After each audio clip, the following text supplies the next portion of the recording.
بسم اللہ الرحمن الرحیم۔ السلام علیکم 5 کلاس۔ آج ہم یہ لاسٹ ہے اس کے آپ کے سارے جو سبق ہیں وہ تو ختم ہو گئے، اب ہم لاسٹ میں ایک جائزہ ہے، جیسے ایک ریویو انہوں نے لیا ہے آپ کی ساری آپ کی ایکٹیویٹی جاننے کے لیے کہ آپ کیا ان کے جواب دو گے، اور آپ کی ذہانت کا امتحان لینے کے لیے سننا اور بولنا۔ روزمرہ زندگی میں نظم و ضبط کی اہمیت کے بارے میں بتائیں۔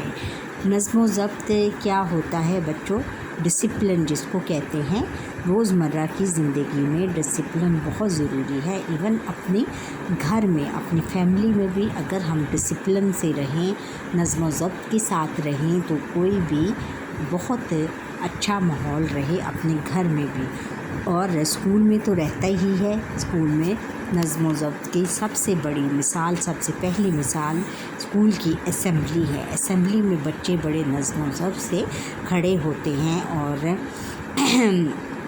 بڑے نظم و ضبط سے پہلے تو تلاوت ہوتی ہے قرآن پاک کی، پھر قائد اعظم یا قائد اعظم کے فرمودات کچھ اسکولز میں، اور پھر علامہ اقبال کے اشعار پڑھے جاتی ہیں، پھر اس کے بعد نعت پڑھی جاتی ہے، پھر بچے کی دعا اکثر اسکولوں میں پڑھی جاتی ہے، اور اس کے بعد قومی ترانہ بڑے نظم و ضبط سے اور بڑے ربط سے پڑھا جاتا ہے۔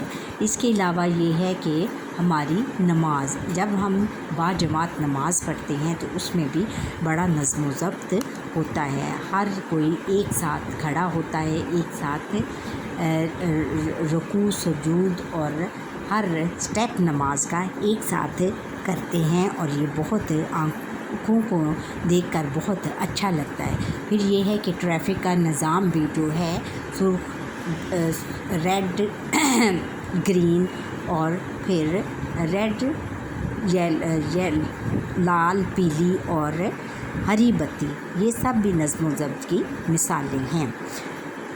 غرض کہ ہماری زندگی میں اگر نظم و ضبط نہ رہے تو سارا نظام، پورے ملک کا نظام دھرم برم ہو جاتا ہے۔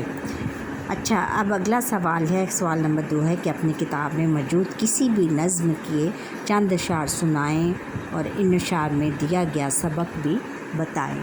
کسی بھی نظم کے، جیسے ہم ہوا چلی کے 2 اشعار سناتے ہیں۔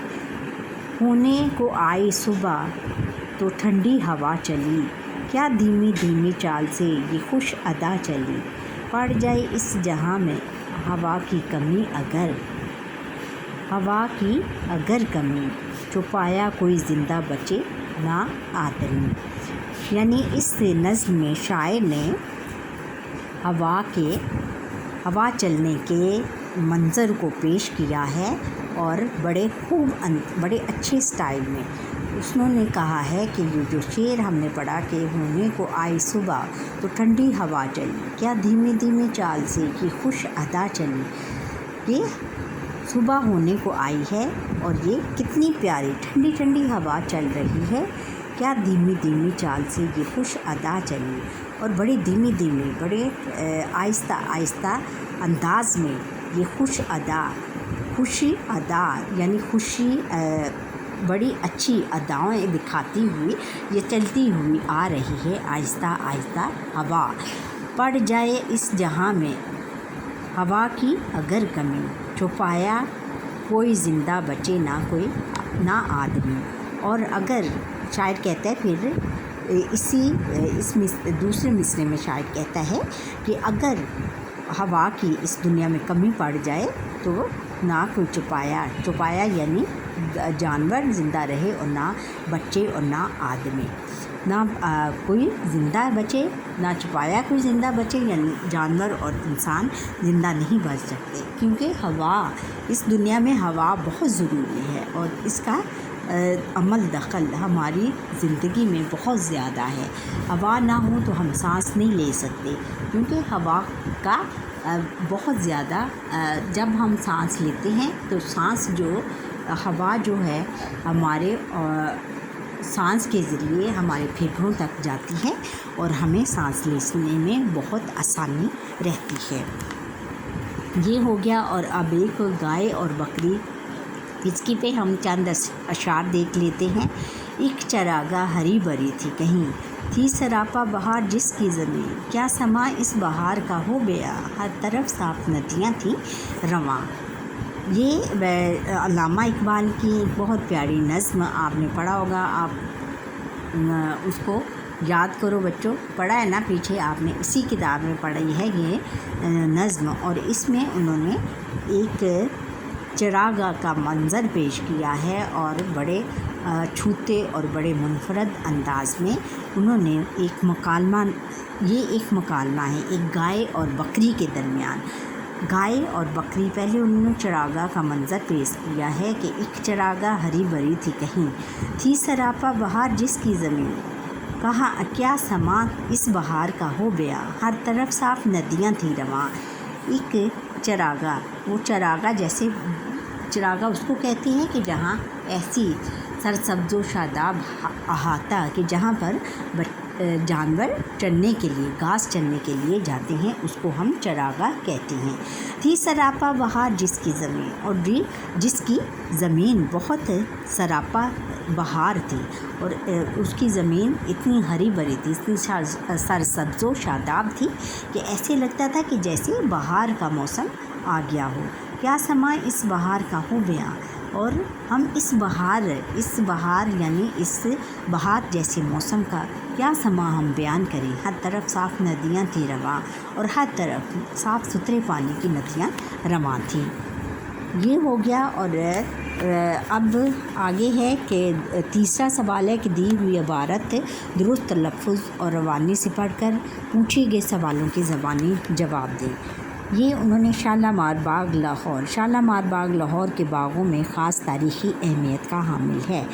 اسے مغل بادشاہ شاہ جہاں نے بنوایا تھا. اس باغ کی تعمیر 1637 میں شروع ہوئی تھی اور اسے 1641 میں مکمل کیا گیا. باغ مستطیل شکل میں ہے. مستطیل شکل کس کو کہتے ہیں؟ ریکٹینگل کو، یعنی جس کے دو کونے چھوٹے اور لمبے ہوں، ریکٹینگل کو کہتے ہیں. اس باغ کے 3 حصے ہیں. فرح بخش یعنی خوشی پہنچانے والا، اور فرح بخش یعنی خوشی پہنچانے والا یہ سب سے اوپر والا حصہ ہے. درمیانے حصے کو فیض بخش کہتے ہیں، یعنی فائدہ پہنچانے والا. یہ سب سے نیچے والے حصے کو حیات بخش کہتے ہیں، یعنی زندگی بخشنے والا. پورے باغ میں 410 فوارے ہیں. ان فواروں کا پانی سنگ مرمر سے بنے ہوئے حوضوں میں گرتا ہے. حوض کس کو کہتے ہیں؟ یہ جو پول کو کہتے ہیں، اردو میں اس کو حوض کہتے ہیں، انگلش میں پول یعنی حوض یعنی اس کے ارد گرد جیسے فوارے. جس بچے نے بھی دیکھا ہوا ہے شالیمار باغ، اس کو اندازہ ہو گیا ہوگا کہ فوارے فاؤنٹین کو کہتے ہیں. فاؤنٹینس بہت زیادہ وہاں پر لگے ہوئے ہیں. یہ فوارے گرمیوں کے موسم میں باغ کو ٹھنڈا رکھنے کے لیے لگائے گئے تھے. اس باغ میں سنگ مرمر سے بنی ہوئی 5 خوبصورت 12 دریاں بھی ہیں. برسات کے موسم میں بادشاہ شاہ جہاں یہاں بیٹھ کر بارش کا نظارہ کرتا تھا. دیکھو کتنا خوبصورت اس نے اس ٹائم پہ 1600 یعنی 17ویں صدی میں اس نے بہت خوبصورت یہ باغ بنایا تھا. اب سوالوں کے جواب دیتے ہیں اس پیراگراف کے حوالے سے. سوالات: شالیمار باغ کہاں واقع ہے؟ شالیمار باغ بچوں لاہور میں واقع ہے. اور شالیمار باغ کس بادشاہ نے بنوایا؟ شالیمار باغ مغل بادشاہ شاہ جہاں نے بنوایا تھا. شالیمار باغ کے کتنے حصے ہیں؟ ان کے نام کیا ہیں؟ شالیمار باغ کے 3 حصے ہیں. کون سے؟ اوپر والا حصہ کیا ہے؟ فرح بخش. ان کے نام ہیں فرح بخش، فیض بخش اور پھر ہے حیات بخش. یہ کتنے 3 حصے ہیں نا، فرح بخش، فیض بخش اور حیات بخش. شالامار باغ کے کتنے حصے ہیں اور ان کے نام ہیں، نام کیا ہیں، یہ ابھی ہم نے کیا۔ شالامار باغ میں موجود فواروں کی تعداد کتنی ہے؟ فواروں کی تعداد کتنی ہے؟ 410۔ یہاں پہ ہم نے پڑھا تھا 410۔ یہ دیکھو ان کے کتنی ہے تعداد، یہاں میں نے دیکھا 410۔ پورے باغ میں 410 فوارے ہیں۔ اور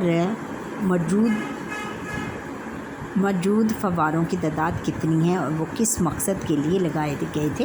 وہ اس مقصد کے لیے بچوں لگائے گئے تھے کہ تاکہ باغ میں کی گرمی کو دور کرنے کے لیے لگائے گئے تھے۔ زبان شناسی، اب ہم نے زبان شناسی میں ہے کہ دیے ہوئے الفاظ کو الف بائی ترتیب سے لکھیں، یعنی الفابیٹیکلی ہم نے ترتیب سے لکھنا ہے۔ حرم، گیت، منجمد، دشوار، عیب، پیتا، تقاضا، شہید، آبادی اور ربط، ان کو اب ہم نے لفظ بائی ترتیب سے لکھنا ہے۔ لفظ الف بائی ترتیب سے کیسے آئے گا؟ پہلے آئے گا آبادی، پیتا، تقاضا، حرم، دشوار، ربط، پھر ہے شہید، عیب، گیت اور منجمد۔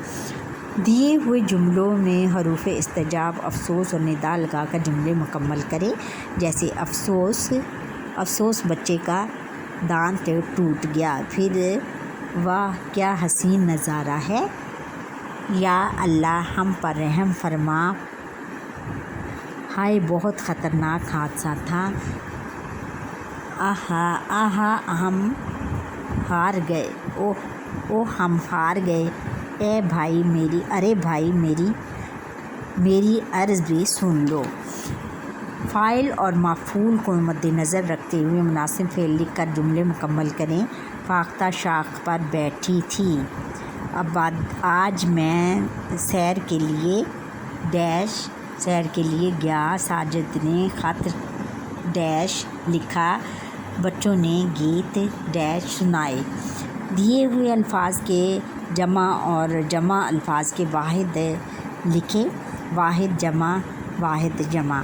اب انہوں نے یہ ایک واحد لکھا ہوا ہے، کارخانہ کے جمع کیا ہے؟ کارخانے۔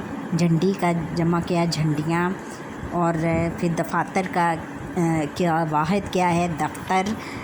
اور پھر ہے کہ صفحہ کا جمع کیا ہے؟ صفحات۔ ممالک کا واحد کیا ہے؟ ملک۔ صابرین کا صابر، واحد ہے صابر۔ اچھا، دیے ہوئے الفاظ میں سے مترادف اور متضاد الفاظ کی جوڑیاں الگ الگ کریں، جیسے سورج، انسان، سست، بنجر، جہنم، شمس، بشر، چست، فائدہ، دوزخ، زرخیز اور نقصان۔ اب انہوں نے پہلے الفاظ مترادف دیے۔ مترادف الفاظ کون سے ہوتے ہیں؟ کہ جو ایک جیسے ہوں، جن کا مطلب یعنی جن الفاظ معنی دوسرے الفاظ میں ہم کہیں گے، دوسرے لفظوں میں ہم یہ کہیں گے کہ الفاظ معنی۔ اچھا، اب مترادف کیا ہیں؟ سورج کا کیا ہے؟ شمس۔ یہاں سے ہم نے انہی الفاظ میں سے ان کو ہم نے پہلے الفاظ مترادف لکھنے ہیں۔ سورج، شمس، انسان، بشر، جہنم، دوزخ۔ اور پھر الفاظ متضاد، سست، چست، بنجر، زرخیز، نقصان، فائدہ۔ یہ ہو گیا۔ اب دیے ہوئے جملوں میں مناسب جگہ پر ختمہ، سکتہ اور استفہامیہ کی علامت لگائیں، جیسے اس کتاب میں اخلاقی کہانیاں کیا ہم لگائیں گے؟ سکتہ۔ مزاحیہ، نظمی اور لطیفے شامل ہیں۔ پھر آگے ختمہ۔ اس کے بعد ہے کیا آپ کیا آئے گا؟ سکتہ۔ رشتہ داروں اور ہمسایوں کا خیال رکھتے ہیں، اس میں آئے گا استفہامیہ، لاسٹ میں استفہامیہ۔ زارا نے اپنے بھائی سے کیا کہا تھا؟ زارا نے اپنے بھائی سے کیا کہا تھا؟ استفہامیہ لاسٹ میں لگے گا۔ اور پھر ہے نمرہ، سکتہ، نمرہ، مومنہ اور ماہم نے آج کون سا کھیل کھیلا؟ لاسٹ میں استفہامیہ۔